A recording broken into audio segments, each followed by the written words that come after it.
kamano.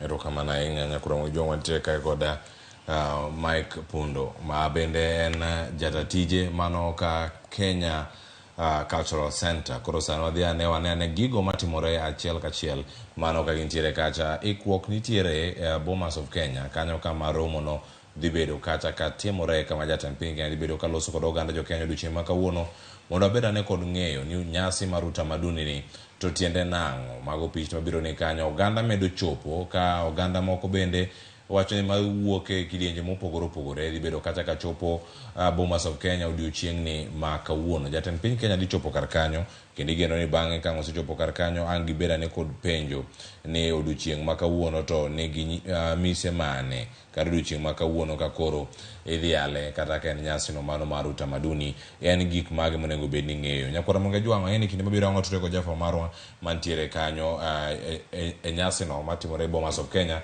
To kata kamano nyaka sani gik monego ing'e bende Nyakwara Monge Jwang', nyasi ma kama odiochieng' ma kawuono tarik 10 dwe mar 10 higa ka higa mano higa mar 1978 kanyo ne osebed kata ka iluonge ni Moi Day, nyasi mabere nochopo kar kanyo mondo mi orangane ni kinde mane jatend piny Kenya mano osenindo Daniel Toroitich arap Moi nodonjo e telo tarik 10 dwe mar 10 ne idhiale kendo ne ihinge odiochieng' machalo kamano. Kata kamano ang'e maber ni bang' ndalo kata higni buora jatend piny Kenya no bende ma osenindo kanyo tarik 4 dwe mar 2 higa mar 2020 kuja higni 95 kendo bang' mano Nyakwara Monge Jwang' gima nyaka wang'e ni Moi Day kata nyasi no mano mar Moi Day ne ogole kalenda mar pacho kae mano tok yudo katiba mano manyien mano pen chike ma pacho kae mano ma higa mar 2010 to gigo duto notimre Nyakwara Monge Jwang' kae to bang'e higni 7 toke Justice George Odunga koro nowacho ni nyasi no nego duoke katiba nikech od bura nowacho kanyo ni noonge kod teko mar duoke kacha kata mar gole.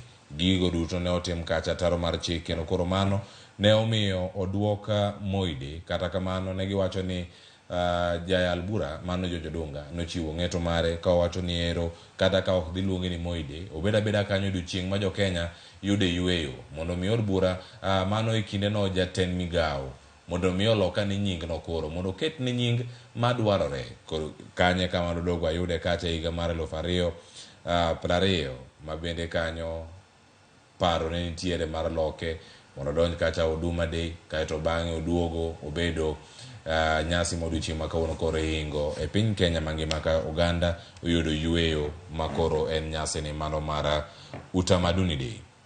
Gini bende Nyakwara Monge Jwang' mano bura mano chwal higa no mano mar 2020 ka koro bende ni penjo kanyo ni ere kaka gigi duto nyalo bedo kar kacha e higa mar 2017 kanye ma koro ni bura no koro kane ng'eto ma kamano osechiw nomiyo Kenya thuolo mar dhi nyime kod bago nyasi machalo kamagi kendo koro higa ka higa tarik 10 dwe mar 10 higa ka higa en yueyo kata en nyasi mano mar utamaduni. Wantiere kodi kanyo achiel kachiel mondo mi ibedane kod ng'eyo mane kinde ma gintiere sani. Nyakwara Monge Jwang' kama chielo bende ang' wakoni mathoth ni mar jafwa marwa Walter Nyambaga ikore yo makare ka entiere mano e kar romo no mano mar Bomas of Kenya odiochieng' ma kawuono mondo mi gichopa kar kae. Michael Pundo ino mana pichni mantiere kar kae kado bed nyasi mar Madaraka mar Leba oganda dosechopo karomgi to nyaka nyabedo ni adier ni kata ok gin kata jopiny kende makia odiochieng' ma kawuono nyalo bedo kata jotelo moko bende ok ong'eye kata ok winje e yo makare ka iwinjo nyaka sani jotelo moko waneno gi mbui kacha kendo pod gintiere gin giwacha wacha Huduma Day kendo mane ma ging'eyo gidhi ko mbele nyalo bedo ni kata Google calendar bende pok obedo updated nikech producer ora kendo director Obadu ne range kawuono owacho ni to dong kalenda ne ondike ka ni en Huduma utamaduni to koro wuok kanye jo Kenya machopo kar kacha gimero mana yuoro to en ang'o mo igeno winja ne ka wuok jatend piny Kenya tenga mo wacho ni olera ne tiend nyasi ma kawuono achiel kuom gik ma wagombo winjo kawuono ka ker wacho en ni Utamaduni Day ni onego ler ne jopiny mondo ng'e nikech kawuono e chieng' mokwongo ma Utamaduni Day wadhi celebrate omiyo achiel kuom gigo ma ker dhi wacho or ma waparo ni ker nyalo wacho en ni ang'o utamaduni ni nyisa ang'o. To kwadhi nyime kaka jopiny wadhi bedo ni koro wa celebrate nang'o. Namba 2, kaka wan idara mar culture en chieng' marwa mwanyiso go jopiny ber mar celebrating culture. Omiyo wagombo bende mondo ker osing ne jopiny ber mar celebrating culture kendo mondo wajiw gwengewa mondo omed celebrate utamaduni marwa. To adieri wacho ni kata mana ji mang'eny e sirikal samoro pod ok ong'eyo kawuono ni en utamaduni day, lakini sirikal to nosechiwo wach ni en utamaduni day kendo ji koro ong'eyo ni en utamaduni day. En mana ni do obedo maduong' kaluwore ni en chieng' mokwongo.